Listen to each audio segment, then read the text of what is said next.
Well, look, I can give you an example. So I know a bunch of people who run MBA programs, and I've had discussions with them because the thing about an MBA program is if it's selective, it's really hard to get in. It's like getting into Harvard. It's really hard to get into Harvard. You have to have an IQ that places you at least at the 99th percentile, and then you have to be really good at least one or two other things.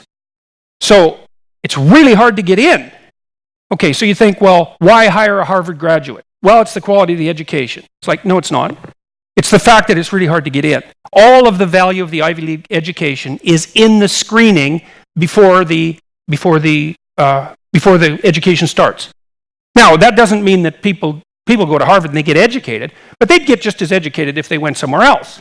First of all, it's like every university contains more information than any student can ever possibly process.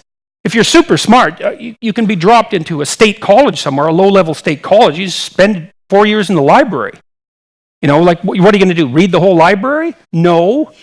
Right, so and the data on this is quite clear. It's like, and it's the same with private schools. The reason that people who go to private schools do better than people who go to public schools is because, generally speaking, the people who go into private schools are smarter.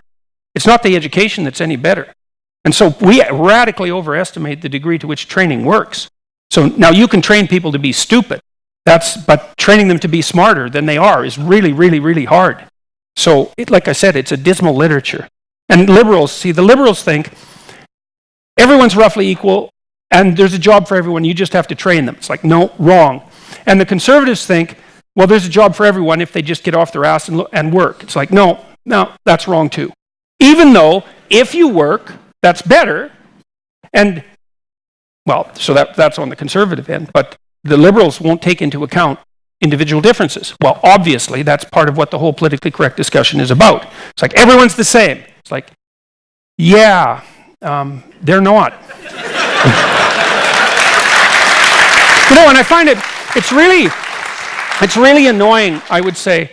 Like, I love to come to Silicon Valley. I've been here many, many times, and like, it's really something to come here and meet. There's so many people here who are off the scales intelligent, and they're all, clustered together, which is why this place is so unbelievably rich and so unbelievably productive, one of the reasons. But it's also very annoying that it's so left-leaning, because one of the things that the left-leaning Silicon Valley geniuses should understand is that they're the beneficiary of a genetic lottery.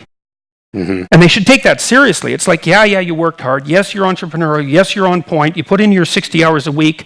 You do everything you could. But you have an IQ of 150. And like, that's not your doing, mm-hmm. right? That's something that happened to you. And so you can't be saying, well, it's all me. It's like, no, It's not. It's all you and the genius that you were granted as an infant. That's it. That's what's driving it. Now, that doesn't mean, I think, that people of disproportionate intelligence shouldn't be rewarded disproportionately. It's possible that they should, because it might be in the best interest of everyone else to dump as much money as possible to the top 2% of the cognitive strata, because they're going to be most generative with it. And even if it's not fair, because you might say, well, just because you won the genetic lottery, does that mean that you should have more money than anyone else? It's like, well, not on the grounds of fairness, but if you have to distribute money, well, who are you going to distribute it to? And I think, was it Ted, who ran CNN? Ted Turner. Mm-hmm. He estimated that if you tried as hard as you could in your entire life, there was no way that you could spend more than $400 million. And so let's say you have more money than that at your disposal. Well, hopefully you're going to do some halfway intelligent things with it, and hopefully you'd expect that the more intelligent people would do more than halfway intelligent things with it. So if you have to have unequal distribution, then a meritocracy is probably the best way to do it. But it still leaves you with this terrible problem, which is, what do you do with all the people who stack up at zero? And the answer isn't have contempt for them because they don't work as hard as you. It's like, yeah, a bunch of them don't. Because conscientiousness also predicts success. So among the poor, there are people who don't work, but you never want to underestimate the contribution of cognitive ability. So it's rough, man, and we don't take it seriously, and we don't know what to do about it. And it's clear that as inequality increases, societies destabilize. That's clear. So it's something that has to be dealt with, but we don't know how to deal with it. We don't know how to efficiently move resources to the bottom end of the competence hierarchy so that things don't destabilize.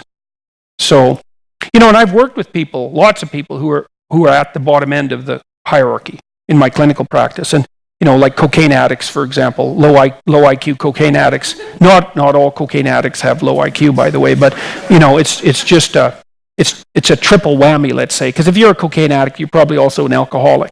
And so if you're a cocaine addict and you're an alcoholic and you're sort of on the low end of the cognitive distribution, it's like you have a pretty damn rough life. There's a lot of things going wrong for you. And you're really lucky if you're flat broke.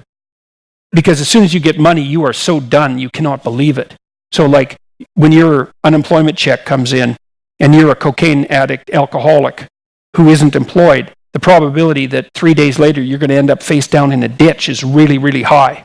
So don't be thinking like it's not so simple that you can just dump money down the competence hierarchy to the people who are in the underclass and expect that that's going to have a salutary effect. I don't think there's any evidence for that whatsoever. Like money is not an easy resource to use productively.